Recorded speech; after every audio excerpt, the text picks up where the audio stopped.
Did you know that an estimated 7.6 million children died before they turned 5 in 2011?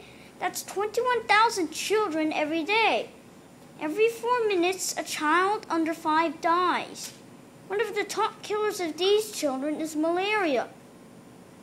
Malaria is a blood-borne infection caused by parasites and transmitted to people by the bite of female Anopheles mosquitoes, which are active from dusk to dawn.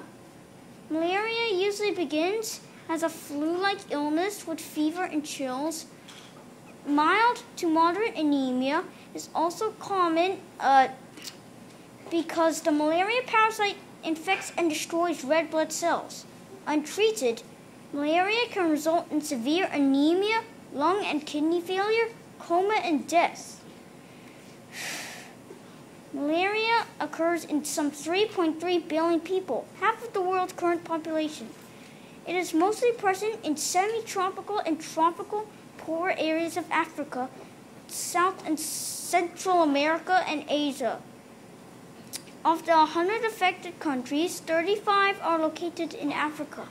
The World Health Organization, or WHO, estimates that in 2010, there were 219 million cases of malaria, resulting in 660,000 deaths, equivalent to roughly 2,000 deaths every day.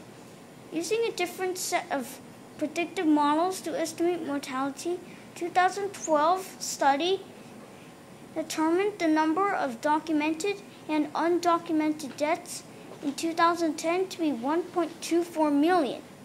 That's twice as many as previously thought. Young children, pregnant women, and individuals with a weakened immune system are at particular risk of developing serious illness if they become infected with malaria. In Africa, where 80% of malaria cases are treated at home, this disease kills one child in 20 before the age of 5. 90% of the malaria deaths worldwide occur in Africa, with 10 new cases of malaria every second. Every 60 seconds, a child dies from a malaria infection, according to WHO. Pregnant women if pregnant women are infected with malaria, it increases the risk of miscarriage, stillbirth, and underweight babies, and with the associated risk of neonatal death. Here in the Asia-Pacific region, there were more than 13 million cases and 42,000 deaths of malaria in 2010. In 2012, researchers found that in the Greater Mekong sub-region, a deadly form of malaria has developed resistance to the most advanced anti-malarial drug, artemisinin. WHO warns that if this resistance were to spread to or emerge in India or sub-Saharan Africa, where resistance to the other existing treatments has already occurred, the public health consequences would be catastrophic because there is currently no other anti-malarial drug with the same level of efficacy and tolerability as artemisinin-based therapies. As horrible as it sounds, malaria is totally preventable and treatable. Infections can be prevented either by spraying insecticides indoors or by sleeping under long-lasting insecticide-treated bed nets. Additionally, anti-malarial drugs, if used early enough, can be used to treat malaria once malaria is contracted. Also, RDTs, or rapid diagnostic tests, are very useful for early diagnosis where there is usually no microscopes or trained technicians to evaluate blood films. Given the increasing popularity of Cambodia, Myanmar, Thailand, and Vietnam as tourist destinations, I've written letters to 10 major travel agencies in Hong Kong to warn about malaria and artemisinin resistance in the Greater Mekong sub-region and the importance of self-protection from mosquitoes for travelers, urging them to forewarn their clients.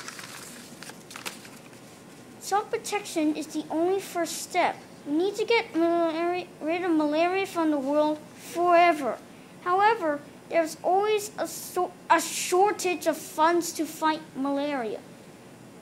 Of course, you can always write to your friend. You know what? Here's how you could help.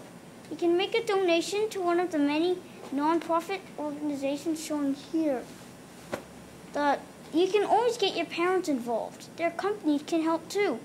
Visit Global Business Coalition website. You can also help raise awareness by writing to your local elected officials and encouraging them to commit more financial resources to fighting malaria.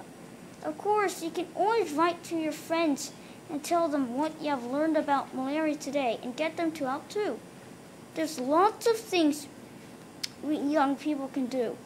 I chose to donate the money I raised to World Vision, a global organization dedicated to overcome poverty and injustice, not only because I can ask them to use the money to send insecticide-treated bed nets to malaria endemic areas, but also because they have a local office in Hong Kong, so I can give them the money in person. You can help today. Each bed net just costs a few US$, yet most of the families in the poverty cannot afford it. I have a donation box set up by my poster board outside. Please make a donation before you leave. Any amount or currency will do. We can make a difference. Let's save some lives together. Thank you very much. Most importantly, please donate before you leave. Thank you.